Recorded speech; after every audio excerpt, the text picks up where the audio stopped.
Chat లో CM Revanth Reddy కీలక వ్యాఖ్యలు చేశారు. మర్రి చెన్నారెడ్డి హ్యూమన్ రిసోర్స్ డెవలప్మెంట్ కార్యాలయ ఆరోపణలపై సీఎం రేవంత్ స్పందించారు. బోధి పెవిలియన్ భవనాన్ని మీడియాకు చూపించిన రేవంత్ ఆ బాత్రూములు బంగారంతో బుల్లెట్ ప్రూఫ్ తో చేయలేదన్నారు.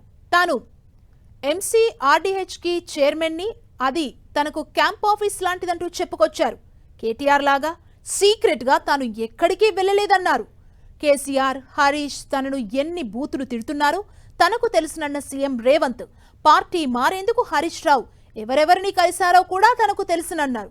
ఇక షాబాద్ హత్యల ఘటనపై విచారణ కొనసాగుతుందన్న సీఎం రేవంత్ యాదగిరిగుట్ట ఆలయ బోర్డు సభ్యుల ఎంపికపై దుష్ప్రచారం చేస్తున్నారన్నారు.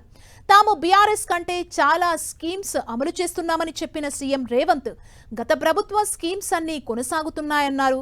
కర్ణాటకలో 3 సీఎంలు కలిసిన అంశంపై కూడా స్పందించిన సీఎం రేవంత్ 3 సీఎంలు కలిస్తే తప్పేంటి, అదంతా ప్రోటోకాల్లో భాగమేనని చెప్పారు.